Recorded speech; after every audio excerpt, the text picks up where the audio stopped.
Danny Baker's Breakfast Show. Weekday mornings from 6. Danny Baker on BBC London 94.9. Dear Frank, we were talking off the air then. We're going to have to respond to a certain groundswell this morning. We're all enjoying the Quando rebirth. It's a year since Candyman was invented. That's what Candyman is. It's a year since Candyman. And as you realise in all your brochures, on every anniversary, he metamorphoses for 24 hours into the god Quando. So you have to ring up someone and say, good morning, Quando. But a lot of people are saying they feel wobbly and uneasy. That the fact that and we're getting a lot of this at the moment. You see, I'm playing a lot of this. Hang on, what did this? This is Quando. But a lot of people are saying, yeah, but, you know, we've been looking forward for a while and it just gets us back on our feet if, just for a second, we... It is very grounding. It works. It is very grounding, I must say. Well, all right, so... in the gift of the god Quando is to bring you the Candyman music, so I will respond in that respect. Just before we introduce our surprise studio guest, Dave Gorman, what have you got there? Yeah, I've got an email here from Pete, who says, hi, Candy Crew, happy birthday, Danny. Wait, it's not your birthday. By the way, my birthday was 2 days ago. I'm a real person. Okay? That's right, it was your birthday, wasn't it? We haven't discussed this, We will do that in the last half hour. I'm a real person, you know, not like Quando. If anything can keep people tuned in, it's going to be our discussion of your birthday. Yes. For now, yeah. Anyway, he says, being ex-Royal Navy, he has the strange and somewhat scary ability to tell if rum has been poured into a glass before or after the ice has been put in. And on one occasion, for a bet, he did this with 12 separate glasses of rum and ice. That's extraordinary. That is a great superpower. He says this power is, however, very draining. After that occasion, he was so exhausted that he collapsed. And it also left him with a strange throbbing headache the following day. And he says, remember, those of us who are blessed with special powers should not treat them lightly, because they all extract a price and should be treated with the reverence they deserve. See, what we're doing this morning, bringing up speed, we're asking people, do they have a superpower? Mark has the superpower he believes to either turn street lights on and off if he concentrates them. Yep. They seem to either go on or off if you look at them. Right, and there is a price to play. What? As well, you end up either being dazzled or walking into something. There is, so we are asking you this morning, if you ring up Quando, say good morning Quando, and deliver off your superpower. Plus, what is the most peculiar thing you have ever transported in your car, van, including the most animals? So if one person, if we might leech on another success, which is, pretty much a sworn statement of the show, Dave Gorman's with us, the world-encompassing talent of Dave Gorman. And if anyone understands our rather slight and, let us say, oblique sense of humour on the show, it would be Dave Gorman, who I believe has we are kindred spirits. I'm a listener. Well, that's very good of him to say that, because it's believe me, most of our guests come in here and they claim that, but you can tell, they're very nice to say.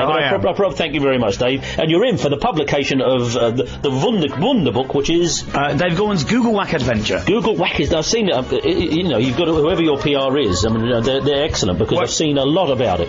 Yeah, well, when the book first, they sort of agreed to publish the book, they were going, well, you can't have a word no one knows in the title.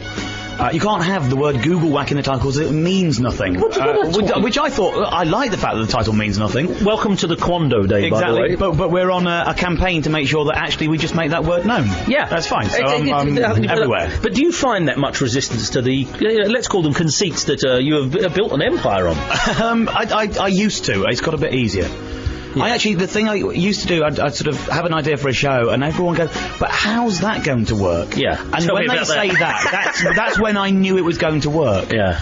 And then it got to a point where they'd go, that was a great idea. But they never thought that before I did it. I only thought that after it was successful. So was the Dave Gorman experiment, finding people with your own name, the first venture into, the big world of, does anyone understand me? Or no, it wasn't. It was the first one that I kind of allowed to break the dam and end up on TV and sort of enter consciousness like that. But I used to do things like that on stage. Yeah, so there were 2 or 3 shows before that. That said, are you now going to parley those up into, now that the world has caught up with you, are you now going to say, well, hang on, that was a pretty good piece of business back then, I think there's something in that? I've toured them. I've done them live, but I won't let them appear on TV and things like that. I've always said no when I was being offered TV shows for those before, and I said no because I didn't think they were going to work. Yeah, but now you have, as you say, the trust and control. Surely you're not going to murder the darlings there, are you? Yeah, I am actually. Are you? Yeah, I'd rather go and do a new thing and whatever. So I still do them live occasionally, and but a new thing things are more interesting too. Before we come round to the Google Whack experiment and all of that, trusting yourself now must be hard because of the success and because people do say brilliant. You must the search to find a conceit that works in the same way. You must have had to discard a lot of ideas, thinking, "Am I just indulging myself, or is this a viable one?" Yeah, and I kind of wait for the next thing to just happen to me now, and then because I do believe if it's true and it happened, then you're going to have more fun with it. Yeah. So it was actually 3 years between two stage shows. I didn't do a new stage show for 3 years. If I wanted to just churn them out and but you couldn't have sit there taking on the next crazy bet. No, exactly. Then I could do. Of all the guests I've sat opposite here, you are someone who, more than anyone, must have been surprised by their success because No, I say that in the way it's intended. You know, I saw you sitting on Letterman, and I thought, wow, this is an idea that actually has swept the world, and you must have thought it was good for a tour. But literally, the I Am Dave Gorman thing swept the world. It was utterly ridiculous.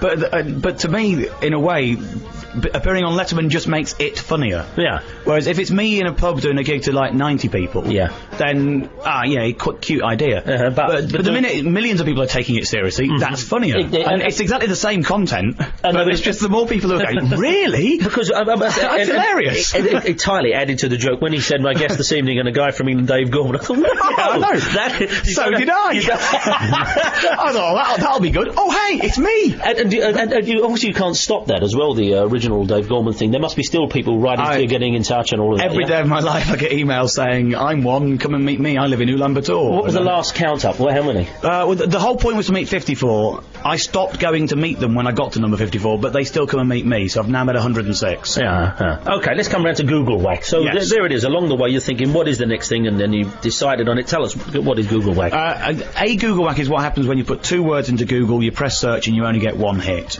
Right. And I wasn't actually originally I didn't think, oh, that's a good idea for a show. What happened is it took over my life, and I thought, well, I might as well tell that story then. I was meant to be writing a novel, and I failed, and I got given a big advance, and I spent it all on travelling and stuff, so I had no choice, in a way, but to rescue myself from the bankruptcy that was there, but to tell the story.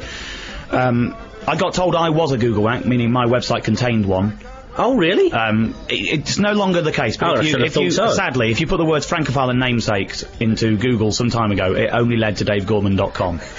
Which, and it would happen to be one involving the word namesakes as well, just to really ram it home, obviously.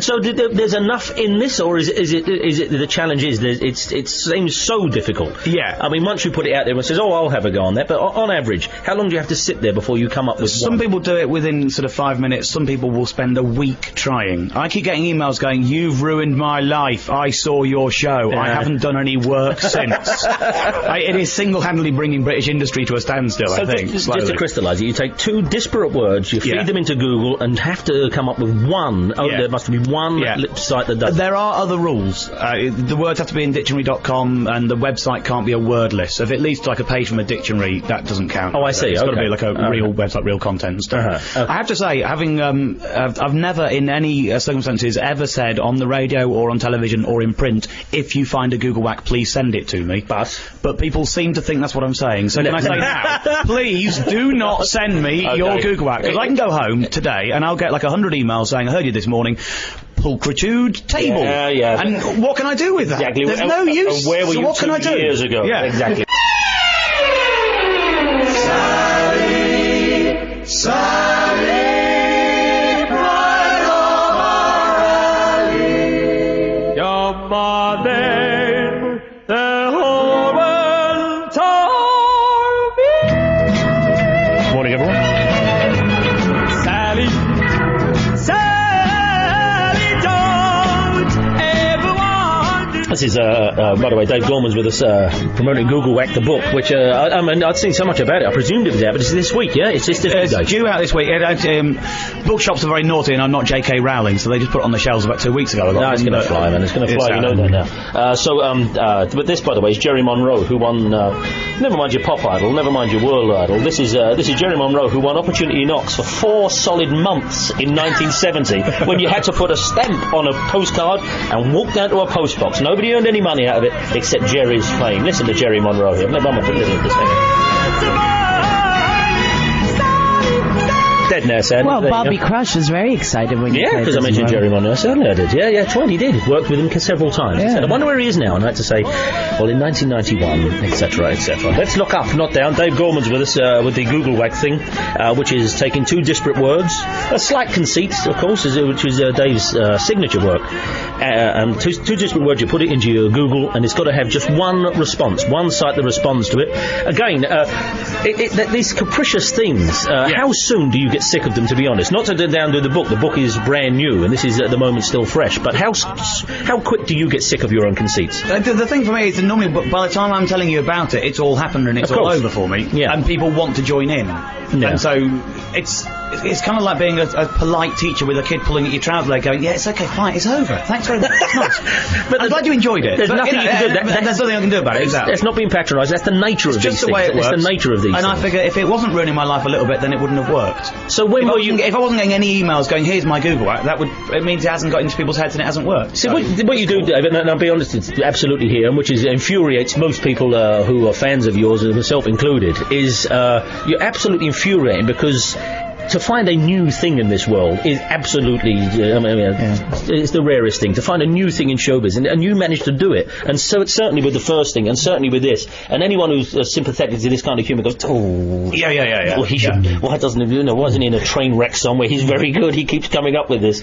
And have you lots of ideas backed up, or are they literally things that occur to you like they are things that just come along? I mean, the thing after having done the thing where I was looking for my namesakes, I got so many emails where people would go, "Why don't you look for people who look like you? Yeah. Why don't you?" And they actually want you to sort of just move 1 degree. Yeah, and that's exactly. that's never any good. And you have to go turn 180. How about the other side of the coin then? When people say, "Oh yeah, that must be the dread fear," because I know I've got used to it now. But the dread thing is, you think that's such gold. That is a great thing. And then somebody says, "Oh, I'll tell you what that's like. There's a fellow in America who does that." Yeah. Oh no! Are there party poopers around? No, there was a guy called Alan Berliner who made a film about meeting loads of Alan Berliners. Oh no! and no. But the thing is, BBC Two, in their wisdom, screened his film about 3 weeks before they started showing my series, just to really rub the salt in the wound as well.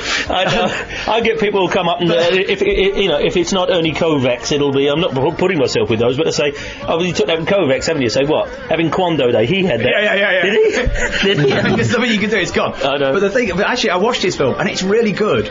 But it's really kind of sort of heart-rending. Kind of. He's sitting there going, "Who is more Alan Berliner? Is he Alan Berliner? Am I? Who am I?" Oh, and I thought, and we're thank going, God. "Another one! Way!"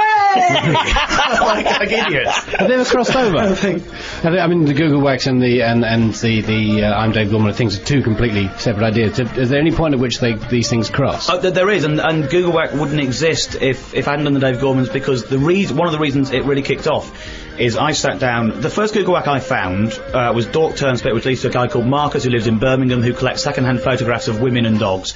He came down to London and was in my living room trying to find a Google Whack, and he found one. It led to a website that belongs to one of the Dave Gormans, who is still a friend of mine. Gotcha. Okay. So they completely cross over, and it was that made me go, hang on, there's something very, very strange. Well, exactly. So we're not giving too much away on the book, but let's sell the book here. One thing we haven't discussed, we've discussed the premise, but what happens then? So when you find these, this idea is you put in your two things, you found your one hit, what do you do then? Well, I originally, one of them, I got in touch with the guy I found a Google Whack for, and he came down and we met, and he found one, and that was Dave Gorman, like I say. And me and this Dave are still mates. He lives in France, and I ended up going over to his house for a couple of days. But what do? You sit and discuss the thing? Or we're chatting, and well, he challenged me to try and find 10 Google Whacks in a row, so that you find one, and then they find the next one, you go and meet them, and then you persuade them to find the next one, you go and meet them. Gotcha, yeah. Because sometimes you find one and you can't meet the person responsible, or there is no person responsible, or the website's no longer around, you know. Okay, gotcha, yeah.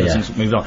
So to try and also you have to persuade people to let a stranger come into their lives and say, that's the hardest part. There is a little of that. So that was the challenge, was to try and compete 10 in a row before I was 32. Okay. So at least I had the knowledge that it was going to end. All right, successfully or not, it was going to end before I was 32. And the book is what? I've travelled around 90,000 miles in 2 months. Wow. Meeting people. I was going to America and back, and to Australia. I've been to China. I've been all over the world doing it. So it's a kind of an accidental travel. With a little film crew on your back? No, not at all. No, everyone. When the show first existed, and it was this sort of huge scale. It's something like the biggest thing I've ever done. There's more travelling in it than there ever was in Dave Gorman and stuff like that. Everyone, loads of reviews were saying, and the inevitable TV series to follow. Okay. No, there isn't. There's no footage of any of it. I did it by myself. That is, no, there. If anyone doubted the, the purity of this no deal. such thing. And the, but you're not going to tell us, but is there a next thing? Not that I know of. I worked, I think last year I ended up having 5 days off last year. And that's not enough. No, it ain't enough. Up until, I thought I had like the last 10 days off as well, but up until December 21st I'd had 5 days off all year.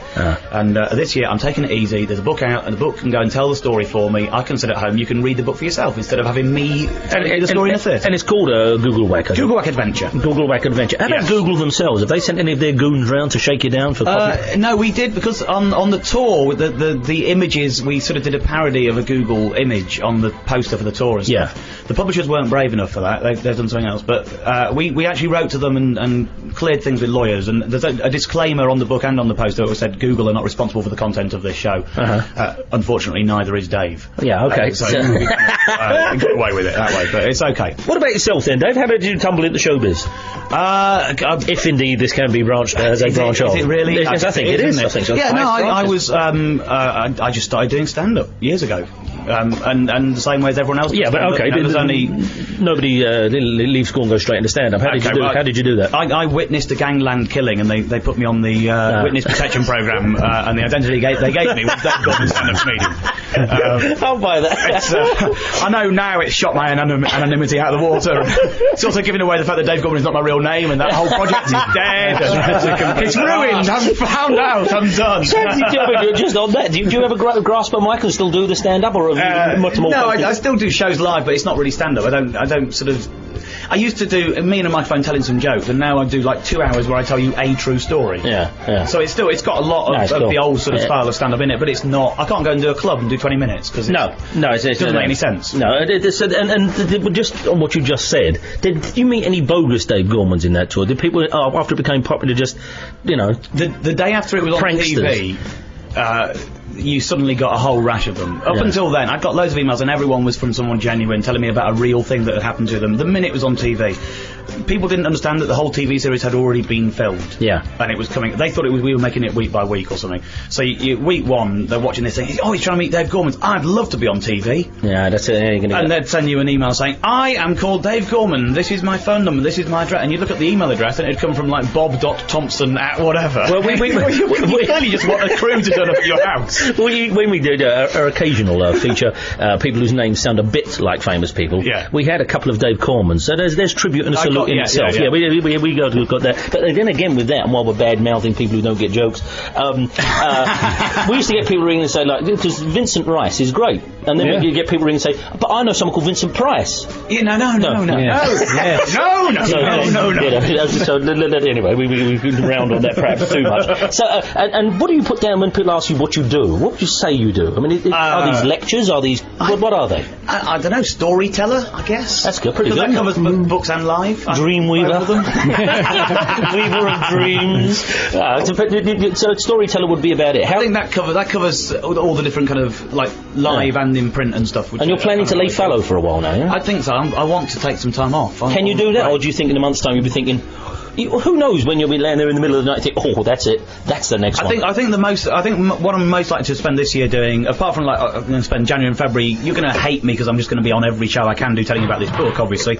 And then I think later on the year I'm going to go overseas and do the stage show a bit more. Oh yeah, I quite enjoy the adventure of going overseas and doing. I know. I think there's a good chance we'll end up going to New York again and Aspen and places like that. So, see, our perception of was this huge triumph in America where it was at your feet, rather like the people who were riding on the Ed Sullivan Show. Was that fair? I would say it's not quite that. But no, but even so. But you can go back, or was it? No. I went to New York, and to be honest, a really hard time to try and turn up and do a comedy show. It was September 2001. We turned up, and obviously everything was a bit weird and odd. And we were meant to be doing a 6-week run, and I don't know how we ended up staying for 3 months because they kept saying because this is a good idea. But not in a massive theatre. It doesn't matter. I'm not saying the whole of New York knows who I am or anything, but he turned up and we had a good run and only came home because Christmas happened. And before we finish, is there a quickie you can give us from the books, a typical story of the results of your one of the Google whacks? One of my favourite things that happened to me, there was a fantastic man who we argued all day. The first thing he said to me, you'll know what this is like. you know instantly when you meet someone, almost from the first line they say, whether you're going to get on with this person. Yeah. He pulled up outside my hotel, wound down his window, and said, "Do you want to go to Mexico?" Right, that's my kind of man. That was the first thing he said. That was almost the first thing. I think it was the first thing he said. Yeah. Effectively, we were in Texas. I had no idea how far Mexico was. It turned out to be like a 300-mile drive. So he rolled down the window, chomped on his cigar, said, "You Dave Gorman? Yeah. Want to go to Mexico?" Basically. Yeah. And that was a man who basically thought, I'm going to meet a stranger, I'll try and keep him entertained. And that is a chapter. Did you know him when you got into the car with him and went to Mexico? No, I didn't. And half an hour later, he's showing me his gun. No. You see, So I'm in a car with a stranger who's got a gun, and I say, "Why are we going to Mexico?" And he says, "To buy coke." Now, hang on. Just before we stop. No, don't mind that. No, it's not that. I'm saying hang on there, because otherwise you're giving too much away. It is Google Whack Adventures by Dave Gorman, and those are the ingredients. A stranger, a big car, a sudden trip to Mexico, a gun, and a coke deal. The rest is in the pages. Dave, thank you very much for being with us. Bless you. Anytime you want to come back, my friend, even if you're laying fallow, please do. I'd love to. By the way, the boy go over.